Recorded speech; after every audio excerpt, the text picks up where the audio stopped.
আমি তোমাকে পাইবার আশে আমরা মুরিদ হইলাম বাবার কাছে। দয়া করে দেন গো দেখা, গোলামেরা কাঁদতেছে। আল্লাহ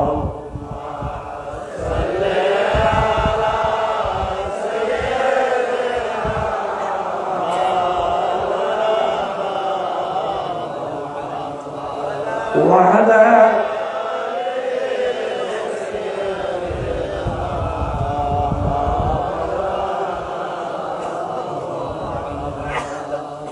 কোটি কোটি কদম বলছি।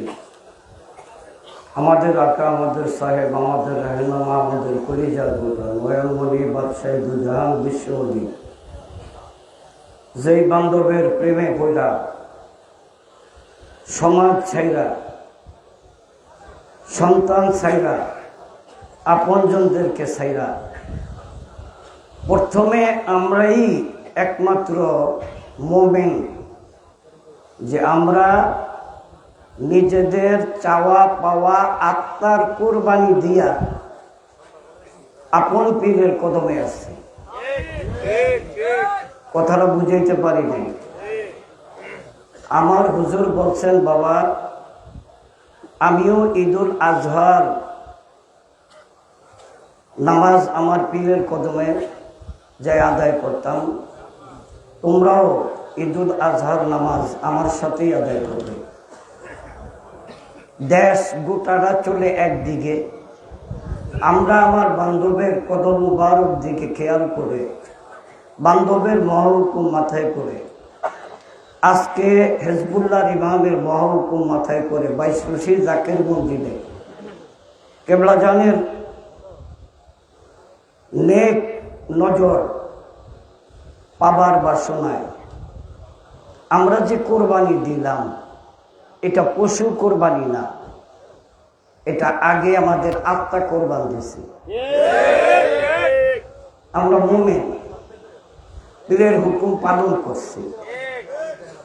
ওই বান্ধব এর পবিত্র কদম পাকে কোটি কোটি কদম বসে আরজ করছে, কদম বসে আরজ করছে। বাবা রেখে যাওয়া মানত মোহাম্মদ পিজাদা আলহাজ খাজা মিয়া ভাইজান মুজাদ্দিদি সাহেবের পাক করবে। কদম বসে আরজ করছি মুসলিম বিশ্বের অবিসংবাদিত নেতা জাকের পার্টির মহামান্য চেয়ারম্যান মোহাম্মদ পিজাদা হেজবুল্লাহর ইমাম জানারি একটি নির্দেশে দেশ থেকে দেশান্তর, বন থেকে বনান্তর,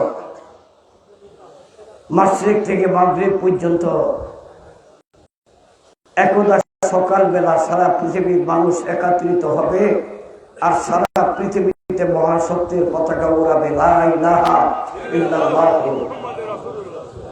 সেই বান্ধবের পবিত্র কদম পাকে হেজবুল্লাহর ইমাম জাকের পার্টির মহামান্য চেয়ারম্যান মহোদয়ের পাক কদমে কোটি কোটি কদম বসে।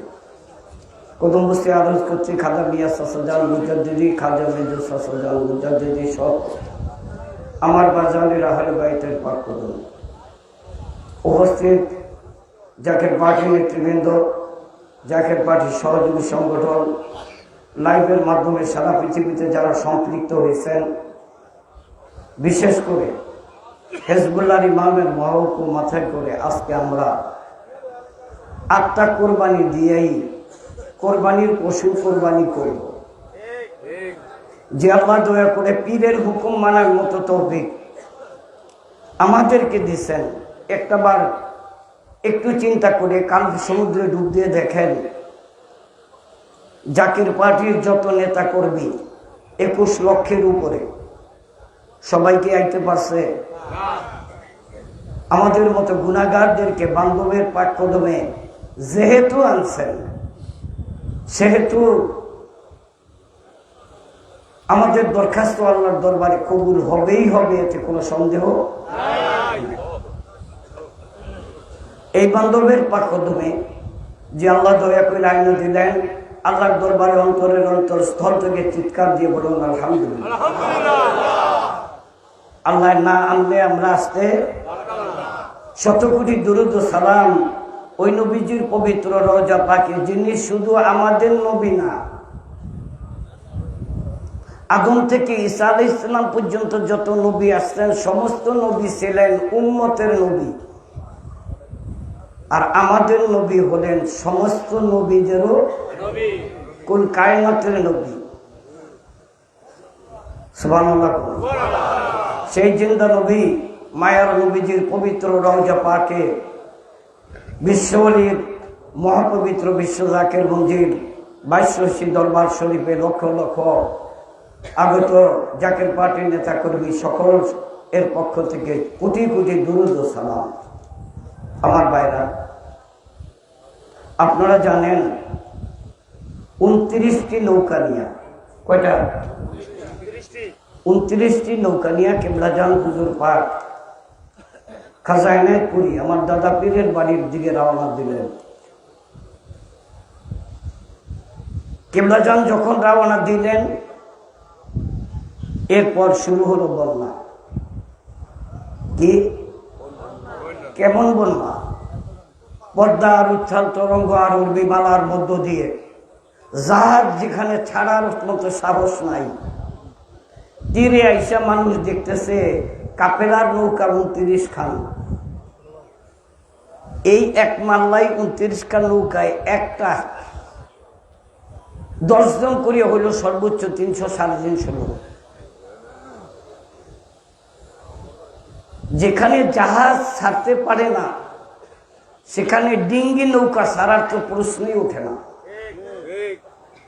কিন্তু এই কাপেলার প্রধান, এই জমানার গাউসুল আজম, এই জমানার মুরাদ ফকির, বেলায়েতের যুগে ওলি আল্লাহদের মধ্যে শ্রেষ্ঠ ওলি আমার কিবলাজান, এই কাপেলার প্রধান আমার কিবলাজান। সমস্ত জাকের ভাইয়েরা,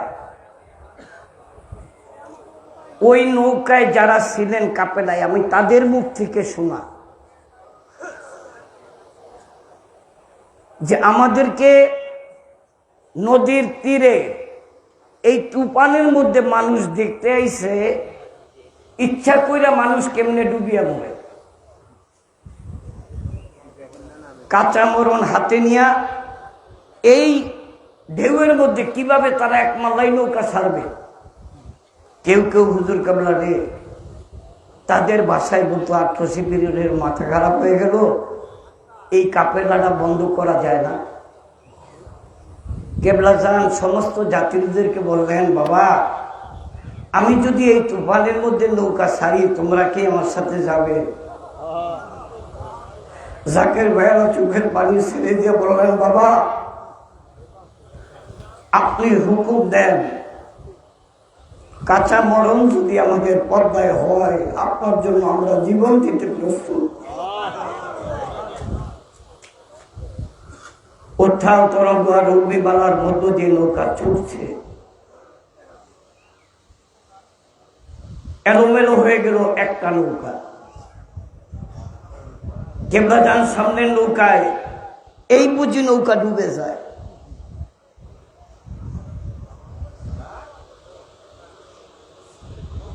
নৌকা চলতেছে চলতেছে, হঠাৎ করে পদ্মার একটা চরের কিনারে যাইয়া একটা নৌকার একটা তক্তা ভেঙে গেল, পানি উঠিয়া নৌকাটা ডুবে গেল। চরের কারণে জাকের বাইরে নাই বা নৌকাটা উপরে উঠাইল, কাপেলার নৌকা সব সামনের দিকে চলে গেছে। কিবলাজান হুজুর পাক ওই তীরে যায় অপেক্ষায় আছে এই নৌকাটা। পদ্মা নদীর মাঝে এই তুফানের মধ্যে একটা তক্তা ছুটে গেছে। এখন এই তক্তা লাগাইব কোত্থেকে? একজন বলতেছে যেহেতু কয়েকটা ঘর দেখা যায়, চলো কোনো মেস্তরি পাই কিনা। ওনারা কতটুকুন যাইতে না যাইতে দেখে এই তুফানের মধ্যে একজন মেস্তরি একটা বাক্সা লইয়া চরের মধ্যে হাঁটতেছে। চিৎকার দিয়ে বলেন আল্লাহু আকবার, আরো জোরে বলুন আল্লাহু আকবার। দৌড়িয়া যাইয়া বলতেছে, মেস্তরি সাহেব আমাদের নৌকাটা একটা তক্তা ছুটিয়ে গেছে, এখন পানি ঢুকে আমরা হুজুর পাকের সাথে কাপেলায় রওনা দিছিলাম, নৌকা সব চলে গেছে। মেস্তরিকে চলেন, মেস্তরি ওনার কাছে সব কিছু লোহা গজাল সব কিছু আছে, নৌকাটারে কাইট করে তক্তাটা লাগিয়ে দিল। বললো যে আপনারা কি এখন যাইতে পারবেন? কার কি পানি উঠবে? মেস্তরিকে মনে হয় উঠবে না। রওনা দিলেন। এই নৌকার 9 জন মানুষ। কয়জন? 9 জন মানুষ। কেবলা জন হুজুর পাকের পাক তাওয়াজ্জুহ বলে আল্লাহর রহমতের উপর ভরসা করে নৌকা যেয়ে পৌঁছলেন। এই বন্যা তুফানের মধ্যে হুজুর কেবলা ঈদের নামাজ পড়ার জন্য এনায়েতপুর রওনা দিচ্ছেন। তুফানের কবলে পড়ে গেলেন কেবলা জানেন 29টি নৌকা। এদিকে ঘটে গেল আরেক ঘটনা, খাজা এনায়েতপুরের দরবারের পাকশালার সকল খাবার বন্ধ। খাজা এনায়েতপুরি একবার ভিতরে যায়, আবার বাহিরে আসে, আবার ভিতরে যায়, আবার বাহিরে আসে। পাকশালায় খাদেমকে হুকুম দিলেন, কেউ কোনো খাবার নিও না, আমার ফরিদপুরি পর্দায় বিপদে পড়ে গেছে। যতক্ষণ পর্যন্ত ফরিদপুরি দরবারে ফিরে না আসবে কেউ একটু পানিও স্পর্শ করবে না। আল্লাহ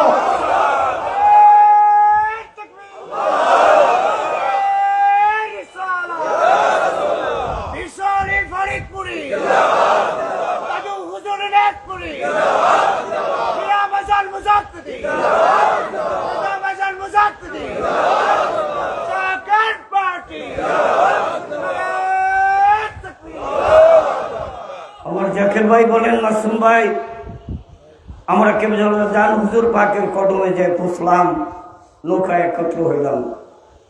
কেমন বললেন, বাবা তোমাদেরকে পিছনে না দেখে আমি বড় চিন্তিত হয়ে পড়ছি। আমি আল্লাহর দরবারে হাত তুলে বলছি, আল্লাহ এই নৌকাটা না আসা পর্যন্ত তো আমি এনায়েতপুর যেতে পারি না, আমার জাকিরদেরকে আমার বুকে ফিরিয়ে দাও। বাবা আল্লাহর কাছে দরখাস্ত দেওয়ার পরেই তোমার দাদা পীরের উসিলায় আল্লাহ তোমাদেরকে আমার কুলে ফিরিয়ে দিয়েছে। সমস্ত জাকিরদেরকে নিয়ে বিশাল লম্বা ঘটনা, সময় স্বল্পতার কারণে সংক্ষেপে বলছি। জাকির ভাইরা সব দরবার শরীফ উপস্থিত হলো কেবলা জানের সাথে। কেবলা জান হুকুম দিলেন, আগে খানা খাও, পরে সাক্ষাৎ। মহা আনন্দে জাকির ভাইরা স্লোগানে মুখরিত করে আমার কেবলা জানকে খানার মাঠে নিয়ে গেলেন। কেবলা জান সবাই খাইতে দিলেন। খাওয়া শেষ, এবার দাদা হুজুর পাকের সাথে সাক্ষাতের জন্য যখন ডাকলো, ওই যে 9 জন নৌকা যেটা অ্যাক্সিডেন্ট করছে 9 জন, ওনারাও লাইনে দাঁড়িয়ে রয়েছে। পিছন থেকে একজন দৌড়ে আইসা কয়, এই প্রথম সে এনায়েতপুর গেছে। হুজুর কেবলার সামনে আইসা কাঁপতেছে। হুজুর কয়, কাঁপু কেন? কয়, বাবা উনি কে? উনি তো আমার পীর খাজা এনায়েতপুরি। কয়, উনি এনায়েতপুরি না, উনি আমাকে মেস্তরি। পদ্মা নদীতে যখন নৌকা ভেঙে যায়, এই রূপটাই তো আমাদের নৌকা ঠিক করে দিয়েছে।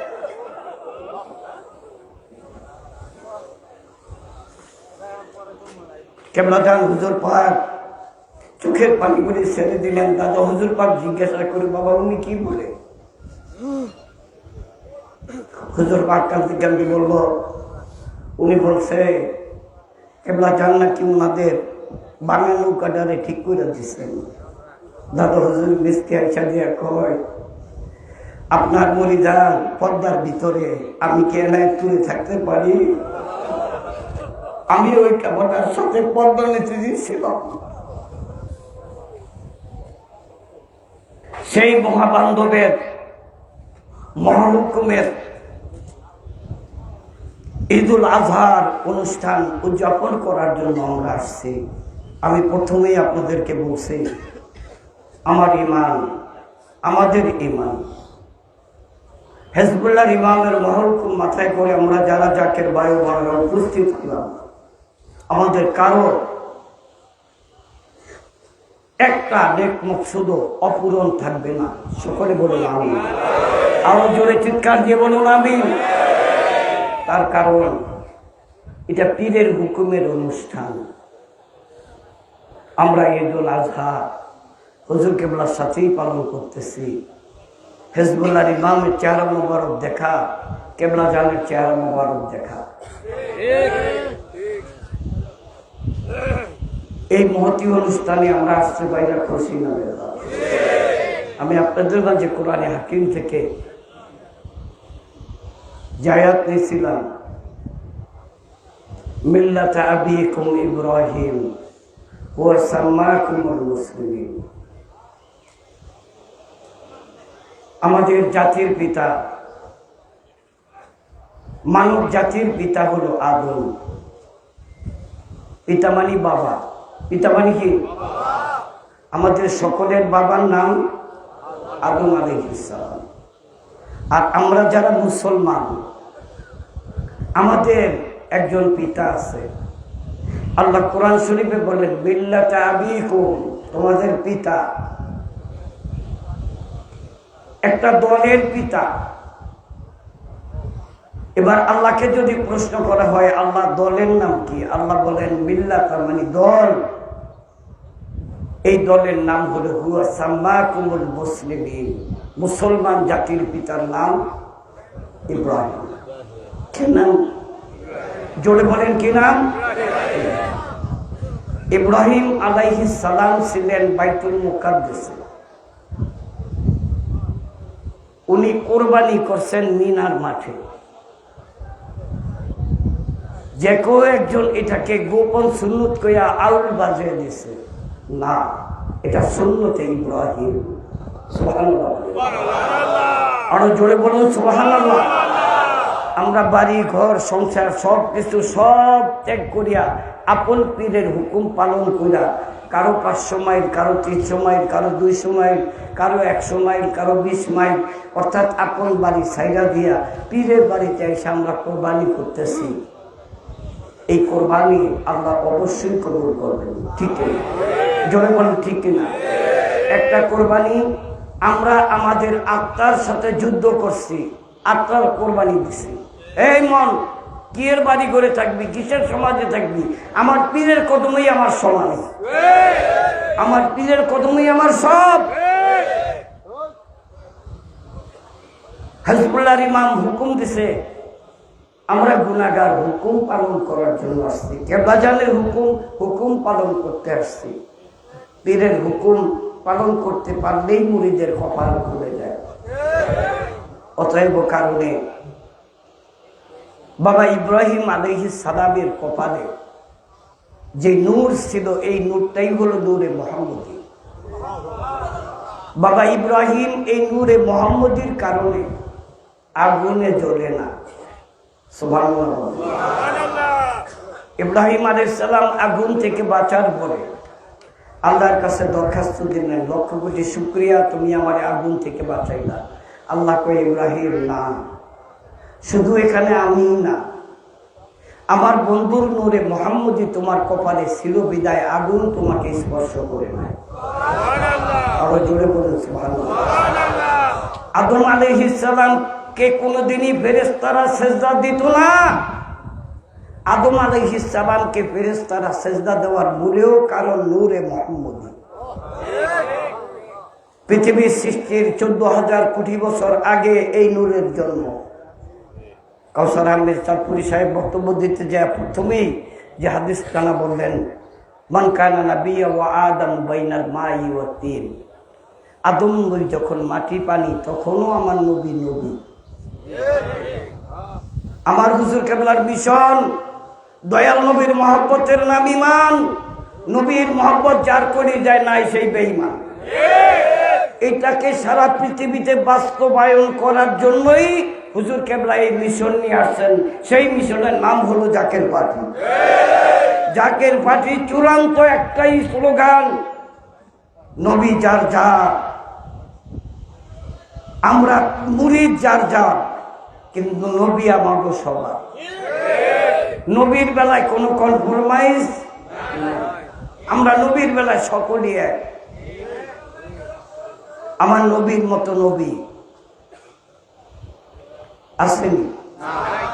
আমার নবী এখনো আছে না নাই? সুবহানাল্লাহ বলেন। আমার হুজুর আছে না নাই? এটা আমাদের আকীদা, আমাদের বিশ্বাস। আমার হুজুরও আছে, আমার নবীও আছে। আমার নবী মরে নাই। ক্বালা নবী সাল্লাল্লাহু আলাইহি ওয়াসাল্লাম আল আনবিয়া ওয়াল আউলিয়া ইউসাল্লুনা ফি কুবুরিহিম কামা ইউসাল্লুনা ফি বুয়ুতিহিম। ওলিগণ, নবীগণ কবরে জীবিত। তারা জীবিত থেকে কি করে? কয় তারা নামাজ পড়ে। আজকে আমাদেরকে বোঝায় উনি আল্লাহরা মরিয়া গেলেই মরিয়া গেছে, নবীরা বা নাই, সব পচিয়া গুলিয়া গেছে। এমনকি মদিনা শরীফ তোমরা যাইও না, ওখানে কিছু নাই। জোরে বলেন নাউজুবিল্লাহ। ওদের হাজার হাজার কোটি টাকার বিশাল আন্তর্জাতিক এই নেটওয়ার্ককে ভেঙে চুরে রসুলুল্লাহর উম্মত, রসুলুল্লাহর প্রেমে পাগল বানানোর জন্যই জাকের পার্টি। আমাদের অন্য কোনো কথা নাই। নবী লাগবো না, লাগবো নি? নবী লাগবো নি? আমার নবীর ইহকালও লাগবে, পরকালও লাগবে, হাসরেও লাগবে, পুলসেরাতেও লাগবে, সব জায়গায় আমার নবীকে লাগবে। গতকালকে ঘুরতে সাইফি সাহেবের সাথে, খতিব সাহেবের সাথে আলোচনা করতে যায়, এক পর্যায়ে বললাম মাকামা মাহমুদা এটা কি? তখন উনি আমার বুখারী শরীফের একটা হাদিস শোনাইলেন যে মামা, মূলের মূল হলো হাসরের ময়দানের এই তাণ্ডব লীলার মধ্য দিয়ে যেই জায়গাটায় নবীজি সেজদায় পড়ে আল্লাহর তারিফ প্রশংসা করবেন, নবীজির পাক জবানে এমন তারিফ প্রশংসা করবেন, এটা হুজুর মসজিদে নববীতে একদিন বলতে যে সাহাবীরা বলল হুজুর সেদিন আপনি আল্লাহর কি প্রশংসা করবেন? কয়টা আমার ইয়াদে নাই, আমার এখন মনে নাই যে আমি আল্লাহর কি প্রশংসা করব, তবে সেদিন করব। কেমন তারিফ উনি করব? যেই মাঠে আল্লাহ নিজের কাহার ঘোষণা দেওয়ার সাথে সাথে আমার নবীর তারিফ ও প্রশংসার কারণে আল্লাহ বলবেন হাবিব আমার কাহার নামটা মুছে দিয়ে আমি রাহিম হয়ে গেলাম। সুবহানাল্লাহ। সেই নবী লাগবে কিনা? জোরে বলেন লাগবে কিনা? সেই নবীর কারণে ইসমাইল আলাইহিস সালামের কপালে ছিলেন আমার নবী। নবীজি বলেন বলেন নবী সাল্লাল্লাহু আলাইহি ওয়াসাল্লাম আনা জাবিহাইন, আমি দুই জবের সন্তান। সাহাবীরা বললেন ইয়া রাসূলুল্লাহ দুই জবের সন্তান? হুজুর বলেন আমি দুইজন ব্যক্তির কপালে ছিলাম, আমি থাকার কারণে তারা জবা হয় নাই। একজন হলো ইসমাইল, আমি যদি তার কপালে না থাকতাম উনি জবা হয়ে যেত। আরেকজন হলো আমার বাবা আব্দুল্লাহ, জমজমের কূপ খনন করতে যাইয়া আমার দাদাই মান্নত করছে, কিন্তু লটারিতে আমার বাবার নামই উঠছে। আমার বাবাই যদি জবা হয় তাহলে আমি আমু কেমনে? এই আমাকে জগতে আল্লাহ পাঠানোর জন্যই আমার বাবার নামের পরিবর্তে উট কোরবানি হয়েছে। আমি দুই জবের সন্তান। এই জবে বাবা ইসমাইল আলাইহিস সালাম কে জব করার কথা কয়টা? আল্লাহ যদি বাঁচান আবার আপনাদের মাঝে আলোচনা হবে।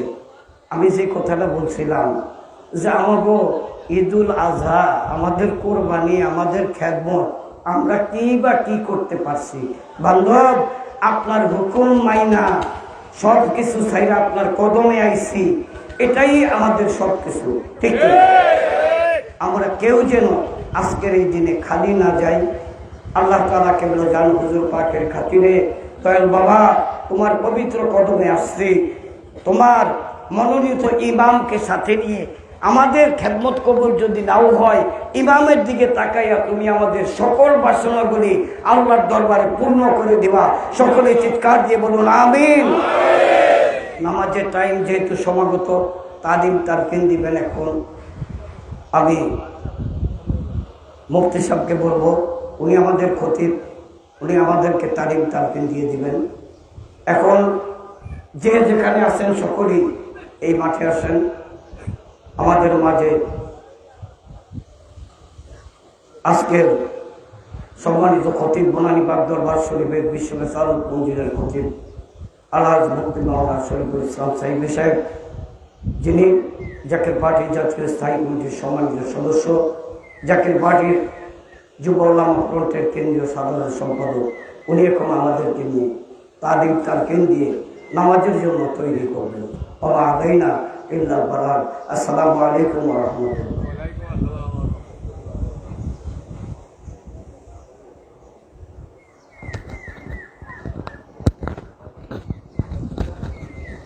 এদিকে